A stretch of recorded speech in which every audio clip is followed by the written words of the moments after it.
On a mission to eliminate racism, empower women, and promote peace, justice, freedom, and dignity for all.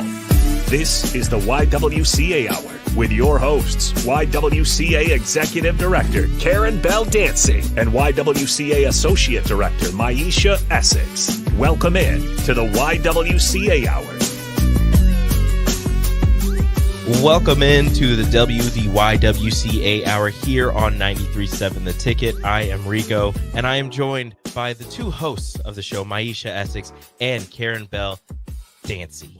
Not Darcy, Dancy. We're going to get the intro right. I promise you. Thank you. But we're joining you, another pre-recording, but we are joining you here on a beautiful day here in Lincoln, Nebraska. I'm betting it's going to be a beautiful day. Yes. It definitely is. It's already a beautiful morning. So yeah, beautiful day. And I'll let you guys take it over. Hey, so Rico, today we wanted to really talk about one of the, all of our work is important, but one of the pieces that really defines us, who we are as an organization. You know, we are a local organization of a global association, YWCA USA, as well as YWCA World. And our mission is the elimination of racism, empowerment of women and girls. And we've been talking a lot about on past shows about our different programs and how we identify with our mission. Today, we want to press a little bit more on the elimination of racism piece and how we do that and how we engage the community in that work. A couple of years ago, we were approached by our Human Services Division of the county, which received money through the state for juvenile prevention programs. And so we work closely with other nonprofits, with the prosecutor's office, the juvenile division, juvenile judges, LPS, and a host of other organizations that work with youth trying to help prevent them moving further into the system. Along the way, we were approached about engaging in DEI training and facilitation that promotes equity, awareness, and education. And so through the county as well as the city, we have started working with a group that is called GARE. And GARE is the acronym for the Government Alliance for Racial Equity. It's a national organization where professionals that are government hires, they actually can engage in what is called GARE, and it's a platform for them to learn more about racial equity and how identifying with challenges for those of different cultures as they come into their departments and in their public meeting spaces, and how they engage and work with the general public. And so their goal was, how do we become more sensitive and more understanding of folks' backgrounds? There could be language barriers and other barriers that could maybe cause misunderstanding, but also how do we help to promote a more diverse community? So as we were approached from the state, and I said, and as the city, to now engage with these GARE professionals, we develop a platform for training. We have a curriculum that we have designed and is tailored specifically for this group. We now in our second cohort. We started last year with GARE 1.0. We trained 60 individuals, meeting once a month, half a day sessions, working with these government officials. And some of them are elected officials as well as staff in all these different departments. And so that ended up being successful. We did a few tweaks to the program. There are a lot of individuals that want to be a part of it because personally, within their core values, they always want to make sure that they're promoting and working and interacting with the public, through a very transparent and diverse lens. And so Maisha is going to talk a little bit about some of the pieces of the curriculum and how we actually do that. And we also take them through a final project. We'll talk about that a little bit later as well, but wanted to introduce the listeners to what we're doing around our diversity and equity and inclusion programming. Yeah, as Karen said, she just mentioned just one of the organizations that or groups that we work with and that we've trained through our platform. Some other groups have been like the Mental Health Association. I just recently did a training with Parks and Rec on identity, and we just really like to tailor again our curriculum to what is needed and what is asked of by the organization that wants us to come in. But typically, our layout is pretty, much the same across the board, which is we explore self identity first. And then we go into that education piece about, what's microaggressions and what are we talking about when we say, privilege, the importance of language. And then we end off with the action piece. We know a lot of people and a lot of organizations say, hey, we love the education, but what can we do? What can we take outside of the education so that we can actually implement this into our environment so that it is more welcoming, it is more inclusive, and it is more reflective of the community that we serve. And so, in regards to like the identity work that we do, we really like to focus on what is your values. Why do you think the way that you think? And we talk about the cycle of socialization, right? How we start off being socialized from birth, right? Our society here, pink is for girl, blue is for boy, Right. and some of the things that just happens from like the parents and from the parents' point of view and lens. Then we go into the socializing agents, which we can all think of. That's church, that's school, that's some of the Boy Scout, Girl Scouts, and some of the Right. organizations you belong Exactly. to. Yeah. You start to go into that. And as we go around that kind of circle of socialization, you get to a point where you can either continue the cycle or exit, right, through education. And I love to talk about the different steps within that cycle of socialization. So I always give an example from myself. When I was younger, my parents, I wasn't able to have nerves. I don't know about anybody else. I don't know about, but when I didn't discover I had nerves until I was grown, because anytime I said, and of course you're repeating what your parents said, I heard Exactly. it's getting on my nerves, you're getting on my nerves. And when I'd be like, oh, getting on my nerves, you don't got no nerves? Where you get nerves Where you from? get nerves from? And so I didn't know I had a nerve until I got older. But what that was, teaching me at the time was, about feelings and what are the feelings that children should or should not have and how they should or should not be validated at that Right. point. And so I was already being socialized to think like, okay, as a child, I, I'm not supposed to have nerves. And part of the reason why I couldn't have a nerve is because I didn't have a job. So let's just let's be clear about that. You don't have a nerve because you don't have a job. Whose house are you providing for? So what happened was when I got older and I started to work with kids, and I started working with kids right out of college, at middle schools, which I always say is my favorite age group, middle schoolers. And when I first started working there, I realized that I was repeating some of those things, and my thoughts and interactions was like, go to class, go to what? Listen, you really don't have a problem. Go to class. And so You are not stressed. you are right. You are They're not always stressed. Yes, it's not stress. It's not that big a deal. Just go to class. Listen. And then, I started to realize, of course, that a lot of the times when they were coming to me, they just needed somebody to listen to, right? I do believe, and I know that even as a young person, there were some things, just you need to move along. Like, it's okay. Let it go. Let's talk about we can let it go and keep moving. But also that even as a child, when I was told you don't have a nerve, or, why you sleeping in past a certain time where you're not paying any bills or anything like that, that it's still, the feeling still mattered to me. The situation still happened, to me. And I had a feeling about it. And even as a child going through that, when I got older as an adult, because I was so socialized in that thinking that kids only have certain thoughts, that I forgot what I felt when I was younger, because I was starting to perpetuate that. Like I did feel like I needed to say something, that it hurt my feelings, that something. And so I had a chance to, as I work with middle schoolers, listen to them a little bit more. I was able to kind of change my attitude a little bit more about it, because, the feelings are most of the time, validated, right? And you do need to address them, whether it's to address them and it can turn into something else, or to address them and help them understand that we can still move along. How do we process these feelings? And so we just, continue to talk about just why do we think the way that we do? Do you ever sit down and wonder a little bit about where did this thought come from? Where do these actions actually come from? We do this training exercise. We've done it with college students, where we talk about schools and what did you learn from schools? Like what did it teach you, whether good or bad? Because it is a socializing agent. It's there to help us function in society the way that our society is set up. And so, Karen, if you want to give an example of maybe of, what maybe was taught to you by your parents, or when you think of what you learned in school in Oh regards to yes. socializing. Yeah.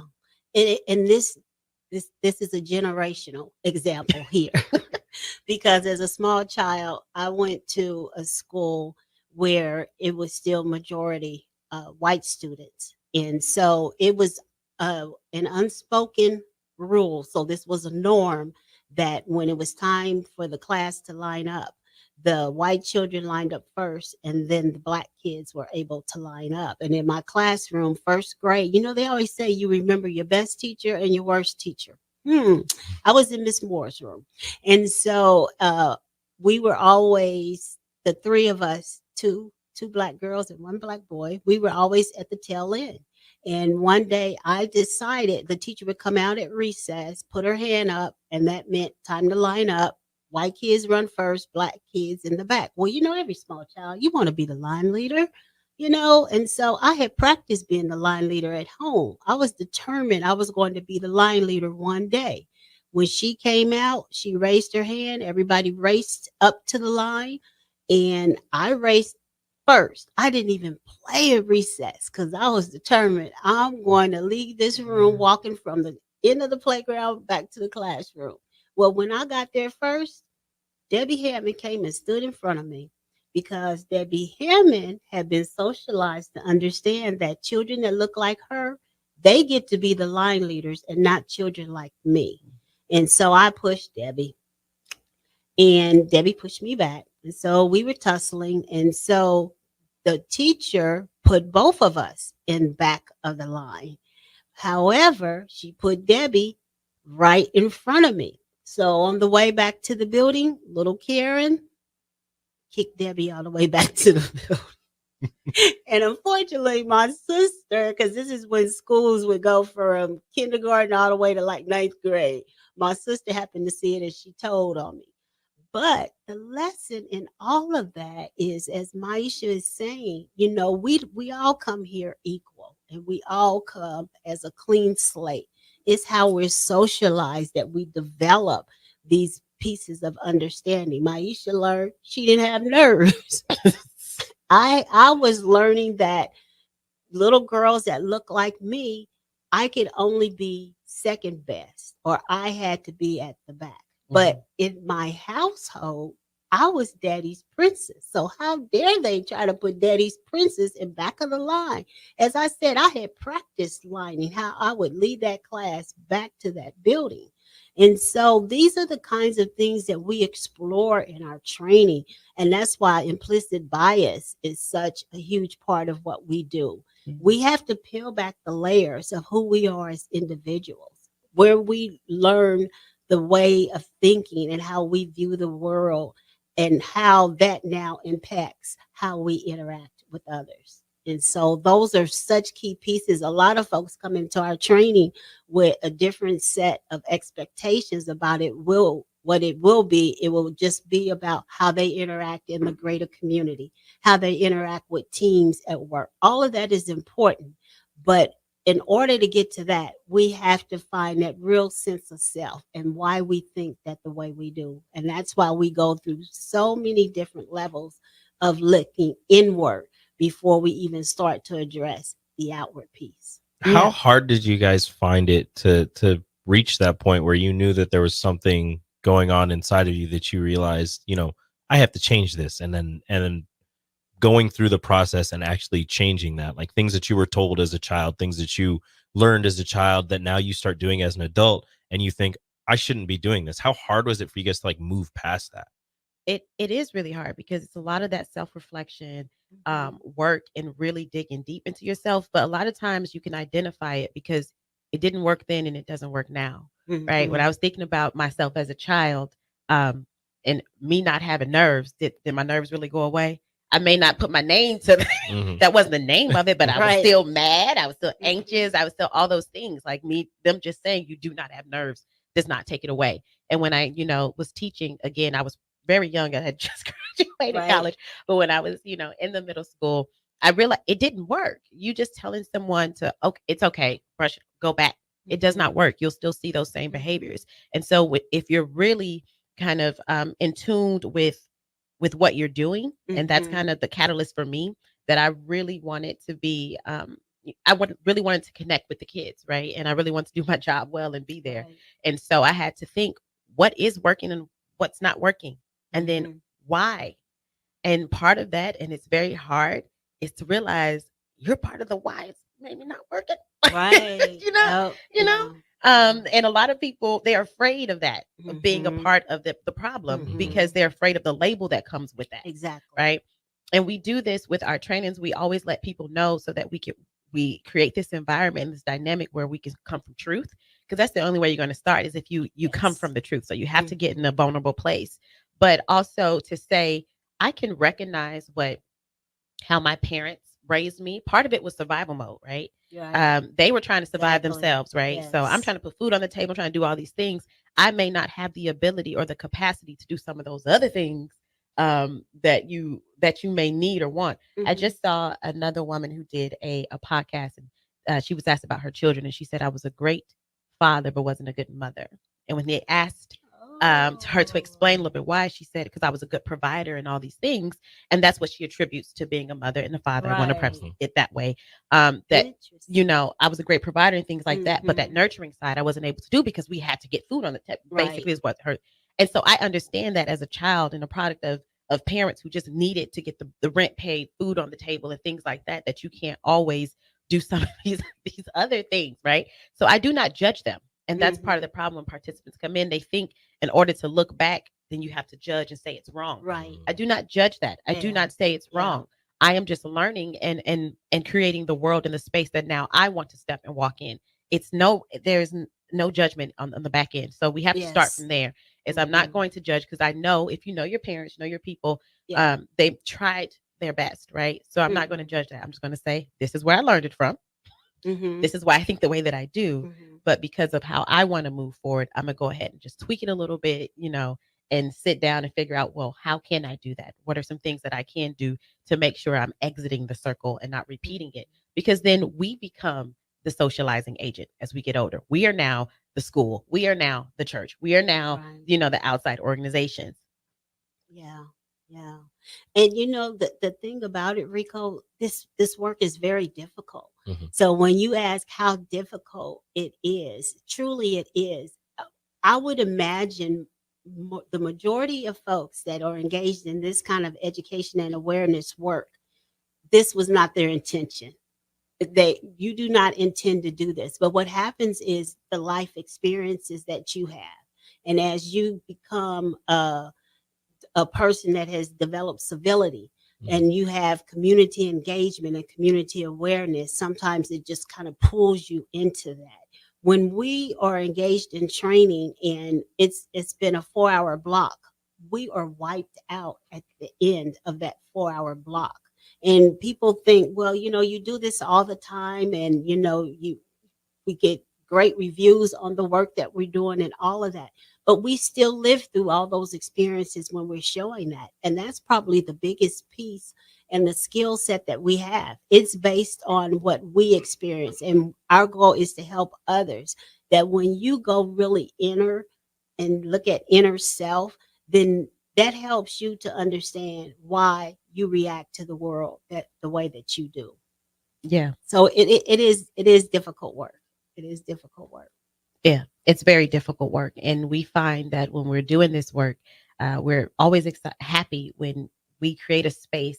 Yes. And when I say we, us as facilitators and the participants, create a space where you can be truthful, because some of the things that are shared, is just amazing as to why people feel the way that they do. I grew up in a small town. Yes. This is what my grandpa and grandma used to say. This is how my dad and mom reacted to certain people. They actually told me not to go to this certain side of town. And then we go a little bit deeper. Well, why wouldn't you go to that certain part of town? Oh, because of, we heard there was, high rate and crime. Okay, so then what do you think about those people who live there? Right. And then we start to go a little bit deeper, because, if somebody tells you I'm from, and I'm just throwing out a street, don't come at me. Like I'm from 9th and South, right. I don't want no one to, what do you think about those people? Just something automatically changing you when someone says I'm from that side of town. And then why? Oh, because my father. Okay, but have you ever experienced that? Have you been down there? Right. Sometimes we have to go and actually search for the truth, especially when we have bias, because our brain is just trying to create a shortcut. Someone said to you, this is what happens. So your brain creates a shortcut to say, this is how I now need to engage in the world. And so we say, well, what's the truth behind it? Right. Because your brain could be, not that it's lying, it doesn't know the difference. It doesn't know the difference between one situation happening and there being a pattern of something. And so it's just trying to help you out at this point. So we do talk about that as in what is the real truth. Have you yourself, experienced this? And so it can, be a little bit hard and difficult, but we find that a lot of the participants in there, they want to explore that part of themselves because, again, as Karen said, that's how we connect with ourselves and with everyone else around us. That's how our identity is, how we want to be seen in the world, which impacts how we want to be treated in the world. Exactly. And so we want people to understand just how important it is. Your identity and your values is just as important to somebody else. And so when we're talking about how you engage and we start talking about language and how you address people, Right. the same way you feel a very strong connection to a certain value to you, they do to them as well. Right. And so we get into maybe pronouns and why we have, and the connection with that and well, why? And so this honestly allows people when they do self-reflection work and to figure out what is so important to them that they want everybody to respect it and to address it because this is really their identity. It allows us then to connect it to other people's identity as well. And so that really creates like this bridge into seeing other people's perspective. Yeah, we get really deep into intersectionality. And a lot of people, they're unaware of what that is and how now they can do a better understanding of themselves. So it's very interesting when you start to see that and you can actually see the ahas behind it. Have you ever been doing something like that with somebody and realized at some point that you had some biases that you hadn't discussed with maybe yourself or with anybody else, where you're talking with somebody about something and then you start thinking something, you're like, oh, wait a minute, that's not right, I shouldn't be thinking that? Oh yeah, all the time. All the time. It's not even you got to be in a training. Like, Right. I'll be honest, it doesn't have to even be in a training. Training actually helps me become more increasingly aware of when I'm like, ooh, okay, why you think that? Right? What did you just say in your head? Ooh, you got to dig a little deep there. So it helps me catch it because a lot of times it's unconscious for us. So a lot of times we're not catching it at all. And so what the training actually helps participants do is catch it. And we've had participants come back and they will share some of their stories and they'll say, well, oh, this is what happened. And, I was able to catch it. Like, oh, I think I have a bias there, or why wouldn't I help this person, or why did I cross the street, or things like that. So yeah, it happens. Honestly, it's not just set to training where I think you have a little bit of a bias. And like that's one of my things with what I discovered was sometimes I travel to smaller towns for different things that I do. And a bias that I have is getting gas after dark in a small town. And I'm gonna be very honest. Right. So I gas up because I don't know. Right. And that is that's a fear and that can be a bias. And I have to talk to myself like, well, is anything ever you can't assume, we always try to protect ourselves, right? Because we don't know. And, being women of color, we understand in this society, it's not something that we can just walk into any place and feel like we're safe. So I do understand that is part of my bias. But when I discovered that, when I got a little anxious one time, when I was like, ooh, the gas is low and I'm going to But that's the reality. Yeah, that's the reality. And that's the part that we share with participants. We do go through a lot of these same feelings and thought processes and all of that, just like you. So when we start a new cohort or we, start a training with another organization, we say we are getting ready to form a community and we're part of this community as well. This is not a lecture type of situation that we're getting ready to engage in. And so within this community, we form norms around confidentiality, listening, all those kinds of things that will, put parameters around our engagement. But we tell them we're in this just like you. So in each of the trainings that we do, we're actually a part, and we do the same kind of work just like the participants. That's amazing. And I'm gonna have to go get some of that training. Just a couple thoughts pop in my head. I'm like, why am I thinking like that? Why is that happening right now? I don't know what's going on right now. Yeah. But that's gonna do it for that first segment here on the YWCA hour. When we come back, a lot more discussion from these two wonderful ladies here on 93.7 ticketfm.com. It's the fall sports season, and that means that the school year is back in session, and you're planning road trips for Nebraska football games and following your kids around to their different events. Stop telling yourself you'll upgrade your car someday, and do it now. Mullen Motors Lot is full of great vehicles to take home, so you don't have to worry about your current car struggling through another season. Come check out their lot just north of 48th and Lake and find your next ride. As your fall schedule gets busy, you'll need a reliable way to get to your destinations. Mullen Motors. No taglines, just quality vehicles. Mullen Motors. I'm softball player Jordy Ball, and I'm proud of my Nebraska roots, and I'm proud to be back home. And at Midwest Bank, they're proud to be your local community bank. They believe in family first, taking initiative, showing integrity, and rolling up their sleeves to support their local communities. They treat everyone like family, no matter where you're from. Whether you walk into a branch in York, Lincoln, Norfolk, or Pierce, you know you're going to be welcomed with a smile. Your community, your bank, Midwest Bank.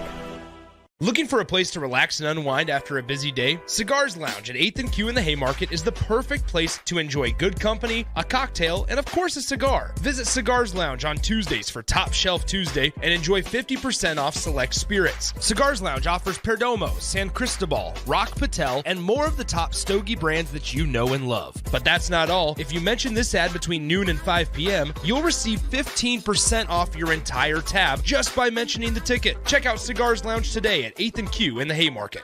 All right, Rico, let's do the final checklist before we head out. We have a lot of people coming to the tailgate today. I'm ready. Burgers? Check. Chips? Check. Icy cold beer? Check. Except this one. I'm forgetting something. Wait a second. Where's the Führer's cheese spread? I can't stop eating it. Rico! Relax. I always pack extra. It's the biggest hit of the tailgate. For the best appetizer, party dip, and tailgate snack, load up on Führer's cheese spread today in most local grocery stores. Riddle's Jewelry is excited to be celebrating 65 years. 65 years of so many incredible memories celebrating with each of your special moments. In celebration of the 65th Riddle's Jewelry anniversary, we will be offering up to 40% off all engagement rings and all diamond fashion jewelry. The excitement doesn't stop there. Riddle's Jewelry is also offering 18 months, 0% interest and $0 down financing on all qualifying purchases. Riddle's Jewelry has always been known for incredible customer service, one of the largest selections of engagement rings, and don't forget about the on-site jeweler. Come celebrate with us at Riddle's Jewelry, your one-stop diamond shop with exclusive Levian jewelry, Pandora Charm jewelry, and more, all at Riddle's inside Gateway Mall.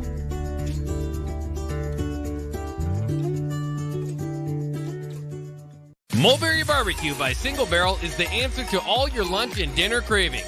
They have everything from smoked turkey sandwiches to brisket burritos to burnt-in sandwiches and pulled pork. Try a dinner plate option of barbecue nachos, a half-smoked chicken, a full slab of ribs, and so much more. Don't forget their great sides like mac and cheese, cheesy potatoes, barbecue beans, or red slaw. Mulberry Barbecue by Single Barrel, open Monday to Saturday from 11 a.m. to 8 p.m. at 11th and Cornhusker Highway.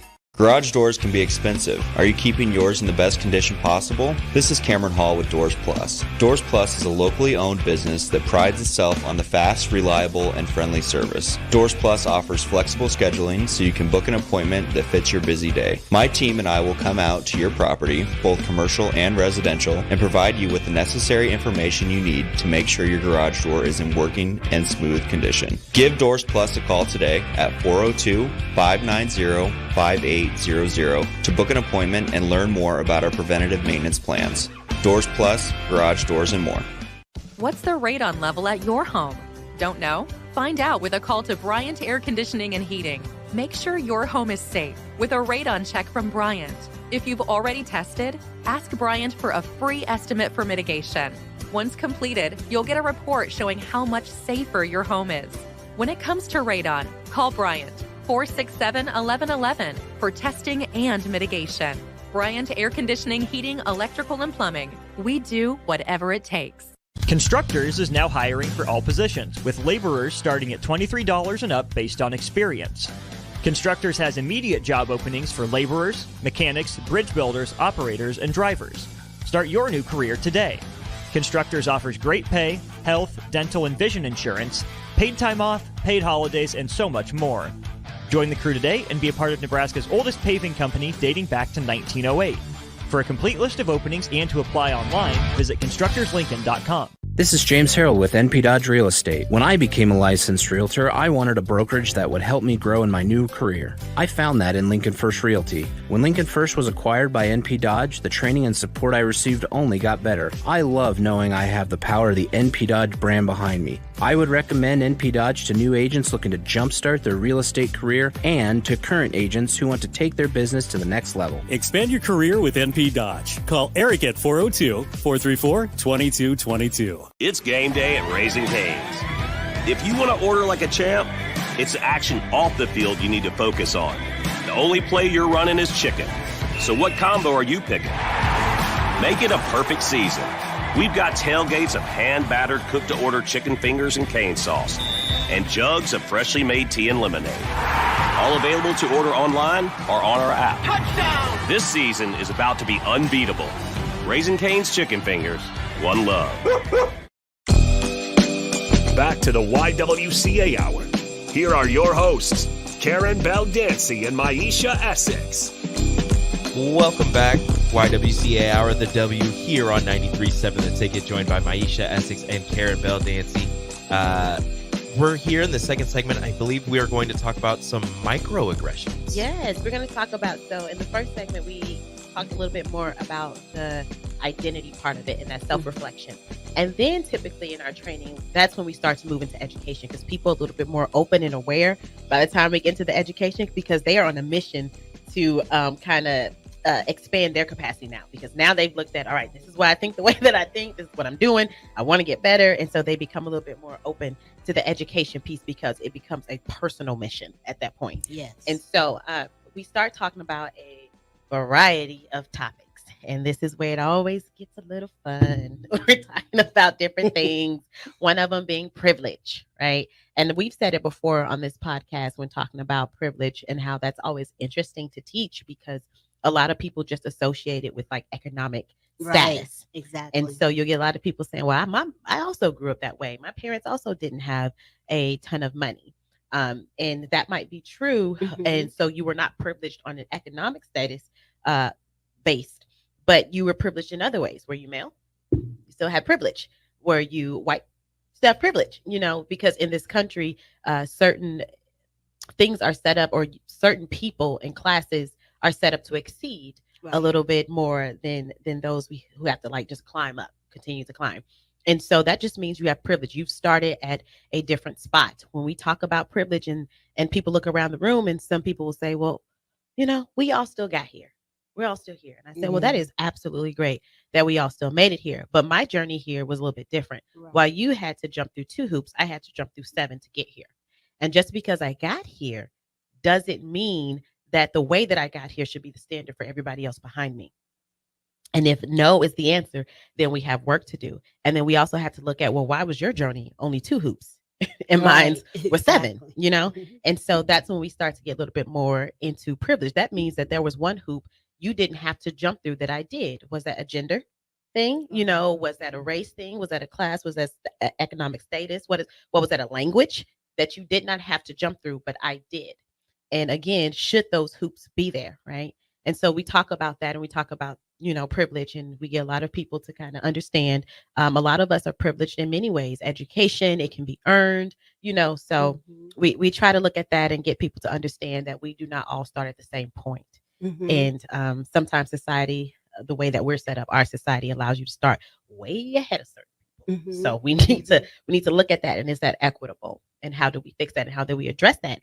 And why hasn't it been addressed? Is it because, if I benefit from it, then do I want to? Right. And we all benefit from, if you have privilege in some area, that means you're benefiting from something, right? If it's education, for me, we talk about this a lot with like resumes, right? And they'll put on there that you have to have, a college degree for jobs that you do not need one for, right? And we talk about that a lot. Like, why do we have this as a requirement when it is definitely not needed? However, I benefit from that as a person who got it, right? So you might be more qualified to do this particular job, but just because I have the degree, I'll get looked at even if I'm not qualified because they put this there.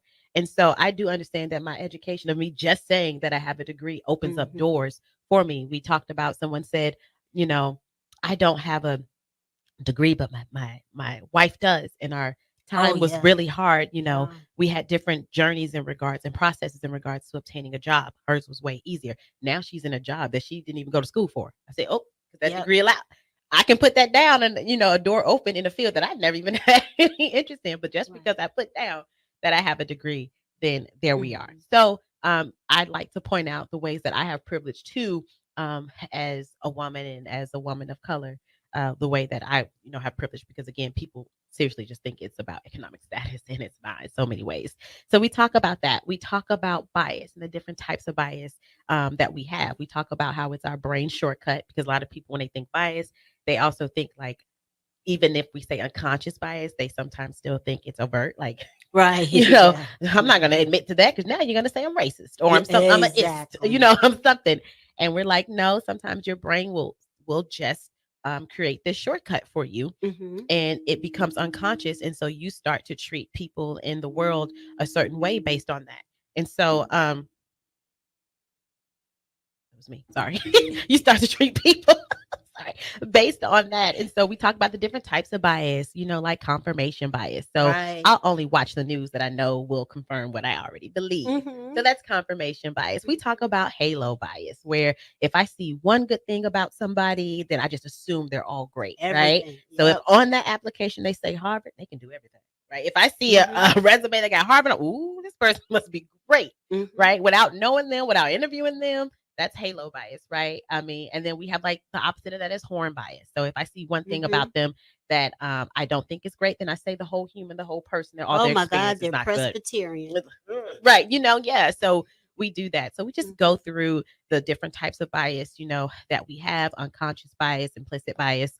And then we also talk about like microaggressions. And that's always a fun topic, because when people start sharing with people, especially people of color, especially women, when we start to share what has been said to us, and a lot of times the intention is good, right? So they're trying to give you a compliment, but it's like a bad. The world is full of good intentions, right? Compliment, like we had one person come up to us and say, at a training, she's like, hey, so glad you all are doing this. So great. She's, it's 3 Black women educated. And I know they're just real shocked that you're doing this, because you're not up there like, yo, yo, yo. And you're really speaking good. You speak so well. And I said, well, that one. You speak so well. So well. And I said, well, I don't know the language of yo, yo, yo. So I've never spoken yo, yo, yo. Before. And who said that? Was there a meeting where they said that, or did you think that and say that and try to put it off? Because no one who said that, because it was her own opinion. You all, you're not up here saying yo, yo, yo. They probably think is that what y'all said? Like, was there a meeting around that? Or did you really try to give me a compliment? But really at the same time, it was kind of backhanded. I straightened my hair. Oh, I like the way your hair looks today. It's my natural hair. It's not the look for the office, but it's the straightened hair right here. Ooh, you look real pretty today. Again, it's a compliment. They're trying to compliment my hair, but they don't understand what else they're saying. Where are you really from? Right. As another, form of microaggression. Just touching hair is let me tell you, I don't know.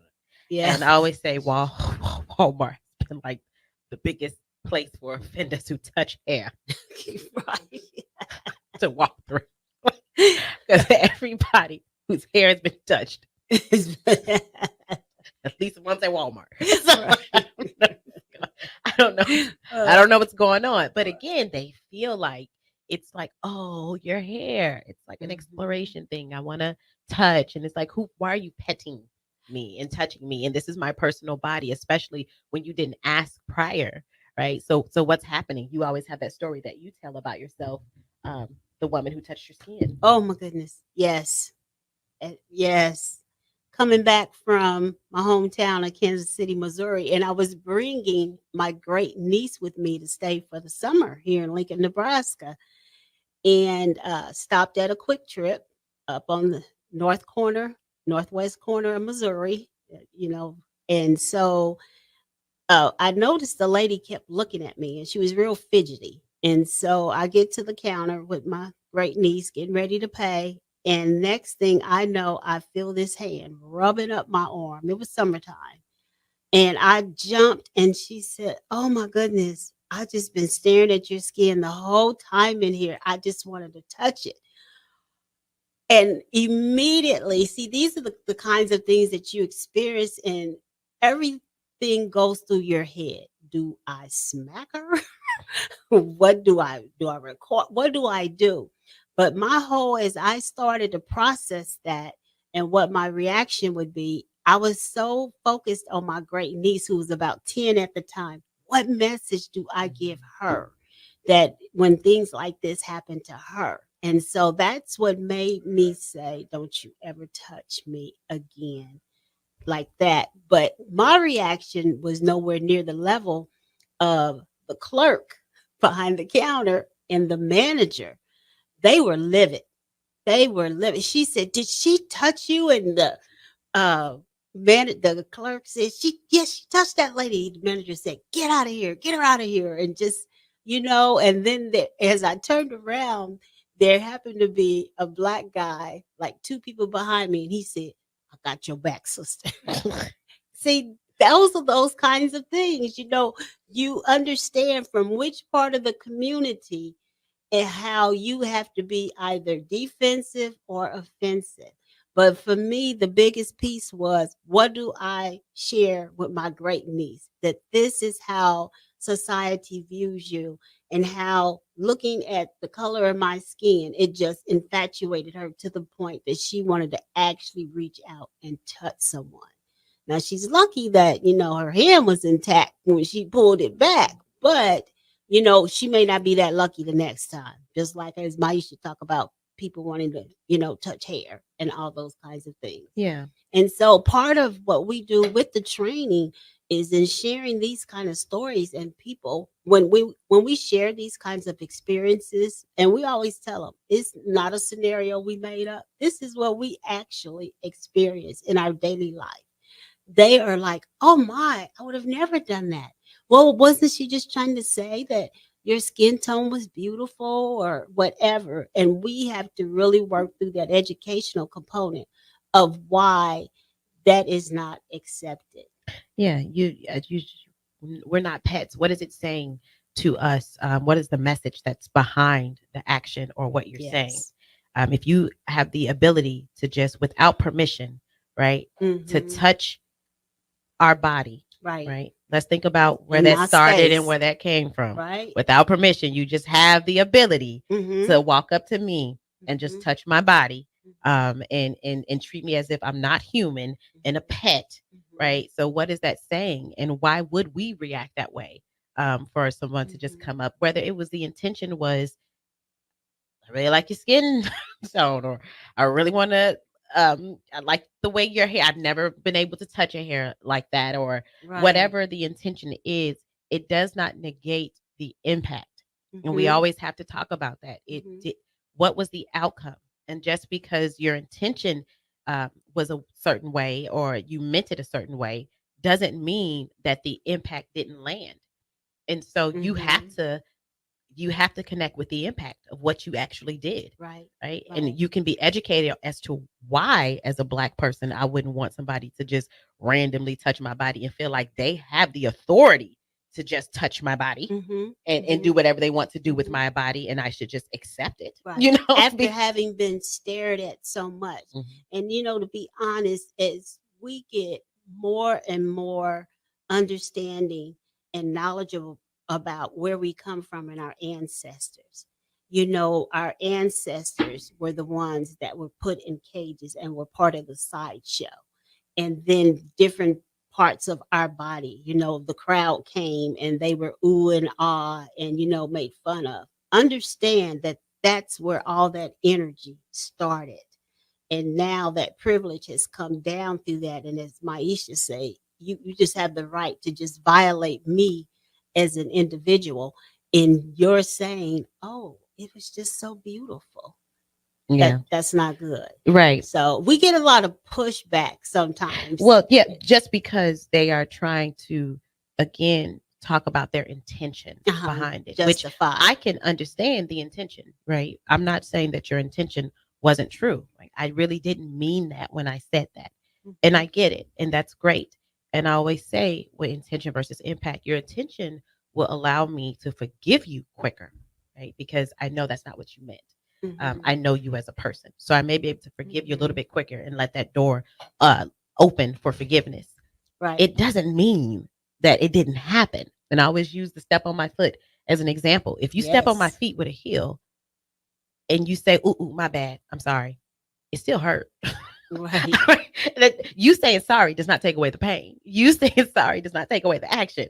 It still hurt. But because I know it was an accident or because I know you, I'll just try to, you know, that's okay. Thank you. You know, ouch. I understand you didn't mean to. It's crowded space. We're bumping up against each other. We can do that. And so that's one of the things that we talk about. Again, that's a big thing is an intention versus impact. And, you know, in both parties being on the receiving end, right? So, you know, if you offended someone, right? You have to deal with that, right? You have to deal with it. Okay. I can't make the person who was offended somehow forgive you.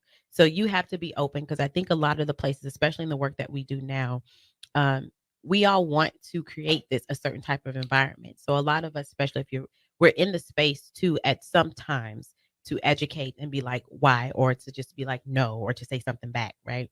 So as the person who is receiving, you have to be open to a little bit of correction. And that's hard because that means you did something wrong, right? And we don't want to do anything wrong. And I think fundamentally, we don't want to offend anyone.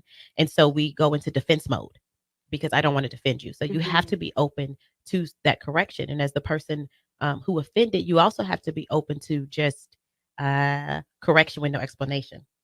Okay? So we've had people say, well, she didn't say why, right? She just told me don't touch my hair. Right. But she didn't say why. Now, that is a very rudimentary example because a lot of us can probably, well, I would think you would understand the why. She doesn't need to explain that. But we have other examples of things happening where, you know, she just told me no and didn't say why. So I don't know how, you know, to grow from that. And that's understandable, right? Because if you don't understand, you do not. And so when you go to training and education like this, when we get examples of those, we can try to elaborate and explain what we think. Again, we're not that person. So we cannot come 100% from what they are saying. But here is, look at it from this perspective is what we can do. So you have to be open to that. And then we do have people who are becoming more open to having these conversations and educating. We just tell people who may be offended or do not understand that do not expect them to do that because you walk. Microaggressions are like mosquito bites. Have you ever seen that video? Because it's happening all day. Yeah. It's all day. It's happening so often, right? I'm being followed all the time every time I go into a store. Exactly. You know, or the fact that I have to rearrange myself just so it won't happen. You know, do I carry something into Target that I know I bought from Target? Do I make it visible when I walk into Target so no one thinks when I'm walking out of Target that I took it and I stole it? The other person that doesn't look like me, that's never a thought. To them. Yeah. So we have those conversations of like different perspectives and what you have to look at. And so, and because it's happening all the time, they may not be in the space to educate and explain in the moment. And so, yeah.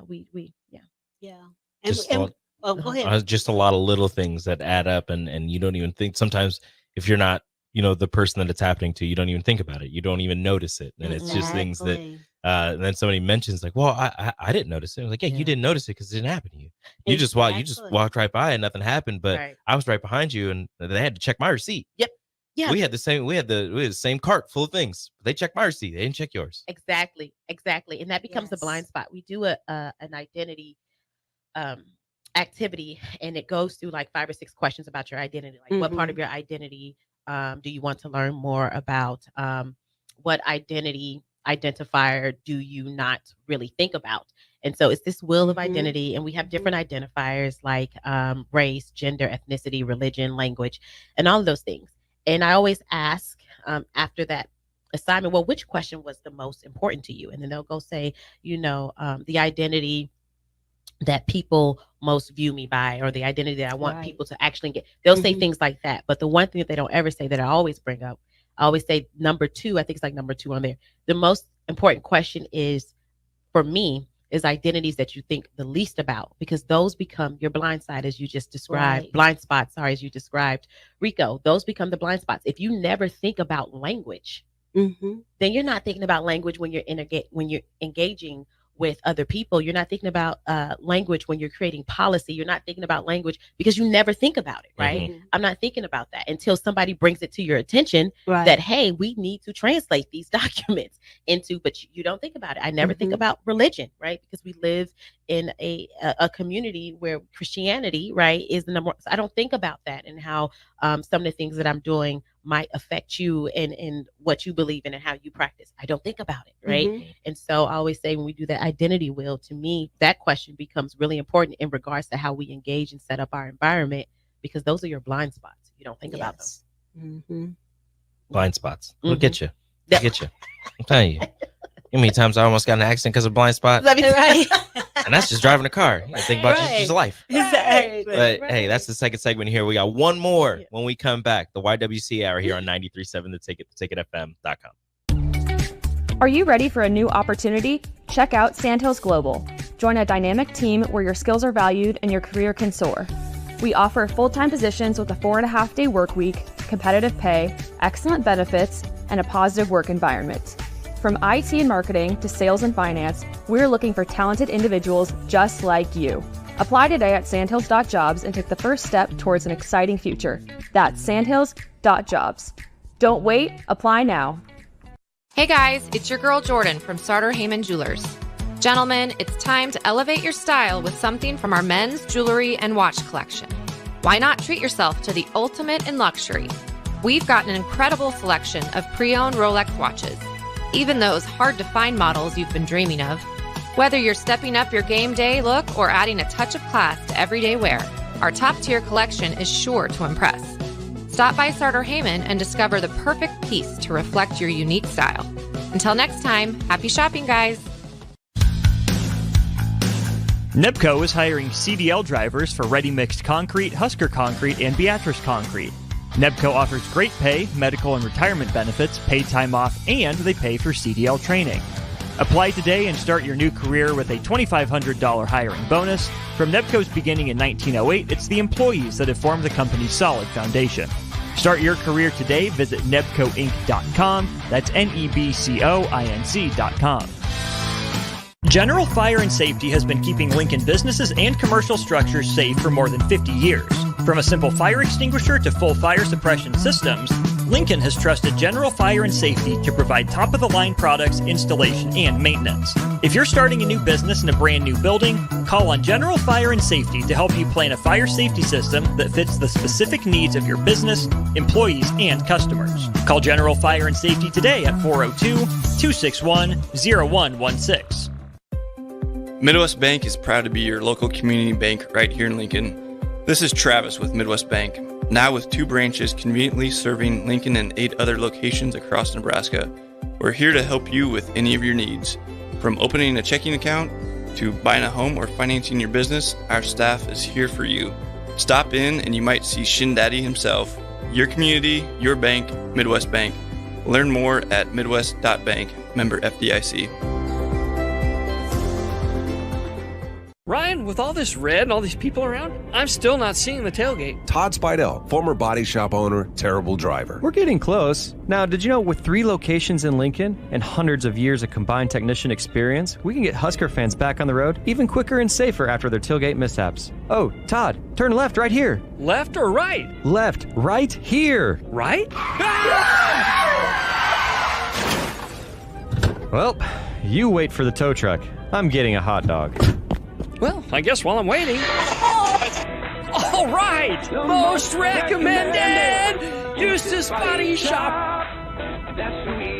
Woohoo! Dude, you should be on American Idol. You really think so? No. Accidents happen, even to Husker fans. If it happens to you, call Eustace Body Shop, where our customers send their friends. The most recommended Eustace Body Shop. That's who we are. Get rid of pesky critters once and for all with Bats to Rats. Their expert team is here to help you reclaim your home. No more sleepless nights caused by crawling critters or flapping wings. Bats to Rats ensures a safe environment for every family member. Check the website at batstorats.com for amazing offers, and if you mention this ad, you'll receive $10 off your initial inspection cost. Call Bats to Rats today at 402-781-8691. That's 402-781-8691. Bats to Rats. Attention students and anyone else looking for a great deal. Sun Valley Lanes and Games has the ultimate weeknight special. For just $15.95, enjoy unlimited bowling, lucky putt mini golf, and laser tag. Flash your college ID at check-in to receive $2 off your admission. It's the perfect way to unwind Sunday through Thursday nights. Check out sunvalleylanes.com for hours and availability. Sun Valley Lanes and Games, located at 321 Victory Lane. Lincoln's best place to meet, eat, and compete. Sun Valley. Explain to me again why we're sleeping on the ground. Because we're thramping, thrift camping. It's saving us money and getting us closer to nature. But we don't need to thramp. I just combined our home and auto insurance with our State Farm agent, so we have a rate that fits our budget. All right. Do you think our agent can bring us an air mattress? Call your local State Farm agent, Vinny Krekak, at 402-474-1173. Individual premiums and budgets will vary by customer. All applicants subject to State Farm underwriting requirements. An hour ago, you didn't need a plumber. Now you're in a panic. When life throws you a surprise with a clogged drain, plugged or leaky toilet, broken pipe, leaky faucet or water heater, or a bathroom or kitchen plumbing upgrade, whatever. Just call Bryant Air Conditioning, Heating, Electrical, and Plumbing, 467-1111. Keep that number handy, 467-1111. Or go to BryantLincoln.com. Bryant Air Conditioning, Heating, Electrical, and Plumbing. We do whatever it takes. If you want to make new floor shopping easier, come to O Street Carpet. Hi, I'm Steve Carper. Our flooring professionals can help you choose the best flooring for you, your family, and your budget. We eliminate the confusion. Even better, you'll be enjoying your new flooring much sooner. No 6 or 8 week waits. We'll install right away and save you money on installation. Floor shopping made easy every day at O Street Carpet. O Street Carpet. 1732 O Street. Family owned and operated. Always the best value. Back to the YWCA Hour. Here are your hosts, Karen Baldancy and Maisha Essex. Welcome back, YWCA Hour, the W here on 93.7 The Ticket. Final segment here on a beautiful day, joined by Maisha Essex and Karen Bell Dancy. Not Darcy, Dancy. I promise you, we're going to get that right. Thank you. Let you guys take it away. Yeah. So again, we were just talking about some of the education components to our training. We just hit on a few. We can actually spend a podcast on each theme, multiple podcasts on each theme in regards to some of the education piece. But going outside of the education piece, the last tier that we have with our training platform is the action. We know a lot of people are in the space where they feel like they've received enough education, or not enough, but enough to get started of education. And they go to trainings and they're like, what now? If this is all really good information, but how do we apply this to our workspace? And so what we like to do is every time we do have a training, every session, we always give them something to take away. So even like the identity wheel and things of that nature, take this and implement this at your next staff meeting. So here are some things that you all can start doing and talk about. We do a lot of videos they can take back to their staff. But one thing that we do, particularly with the GARE, we don't do this with every training organization that we train, is we do a DEI audit. It's always fun. And they get to do an audit of their workspace and to see how inclusive it really is. And there's all these different sectors in which they get to audit. And a lot of the people that we work with, they answer to someone there. They have a supervisor. And so it's always interesting when that process gets started because there are a lot of questions that's asked about our environment and what we're doing and policies and statements and what's going on in regards to our workspace, and are we being transparent? Is it visible? And that's the thing that I love to talk about when we do the audit is, well, I don't know if we have that, because we'll do an initial conversation and I don't know, I say, well, then you need to mark that needs improvement, because that means it's not visible, right? And so what can we do for this to be a little bit more visible? Is it something that you learned during orientation and never went back to? Right. But if it's so important, it needs to be integrated into our everyday work space, then it should be something that we're constantly going back to and revisiting. And so if that's not the case, then we need to put needs improvement, right? And so we do an audit. We take them through the different objectives. They come back. They let us know what they found. Right. They let us know the reception as well to the project. And it's not them. They have anything. They love doing it. But the reception of knocking on doors and being like, hey, what's going on? And can you give me some answers here? And people having to answer that. That's always interesting, because they're like, what are you doing? Right. Because, most organizations, you get a strategic plan. Hey, we got it done. Put it on the shelf. We'll not revisit in 5 years. And what this project is saying, we need to constantly look at our policies and our processes and all our procedures, the way that we operate. And we need to make sure that we look at it through a real lens of equity and inclusion. So that's a whole new dynamic for a lot of organizations. It's like, oh, that's what this project is about. Why did they give you that project? And so that the reception is always great. But again, we tell people, especially participants who believe, oh, I can't do anything.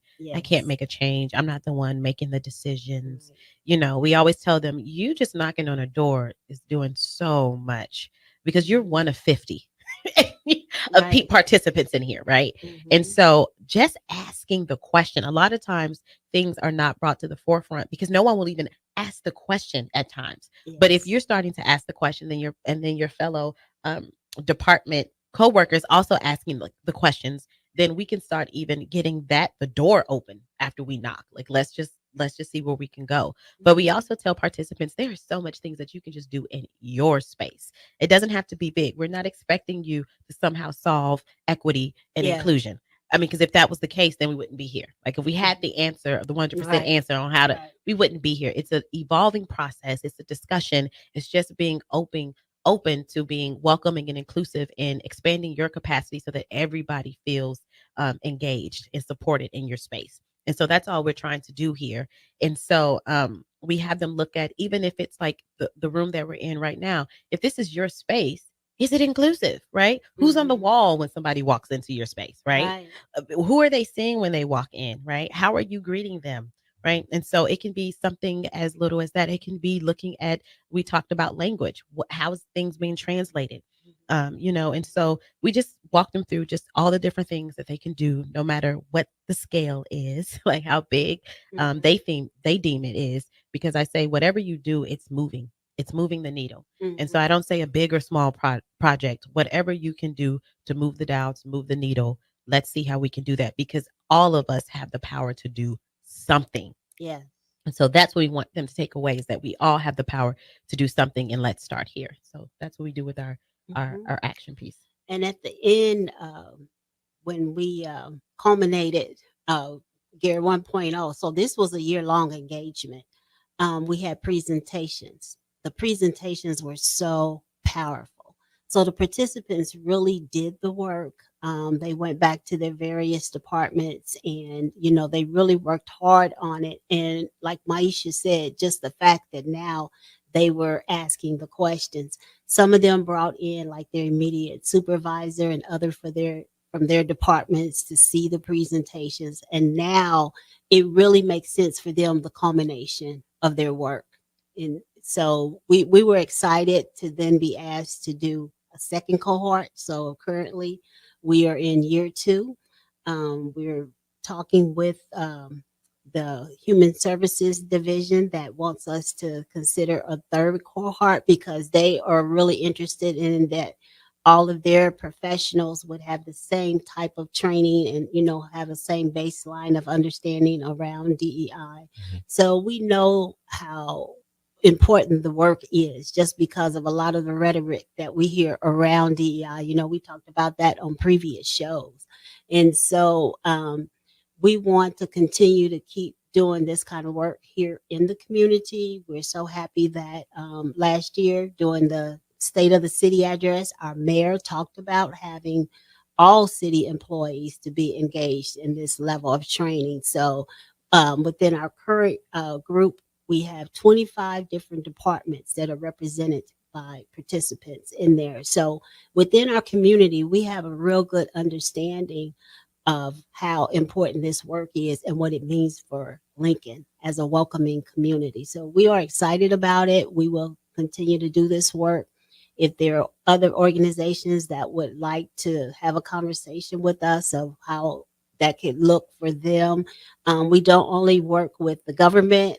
We also work with other nonprofits, as Maisha mentioned, some of those organizations before. We work with business, educational institutions. And so we can have those kind of conversations with them as they want to get started. Well, Maisha, Karen, before we go, let the people know how they can get in contact with you guys. Oh, absolutely. You can visit us at our website, YWCALincoln.org. You can come and visit us at our building, which is 5631 South 48th Street, Suite 410.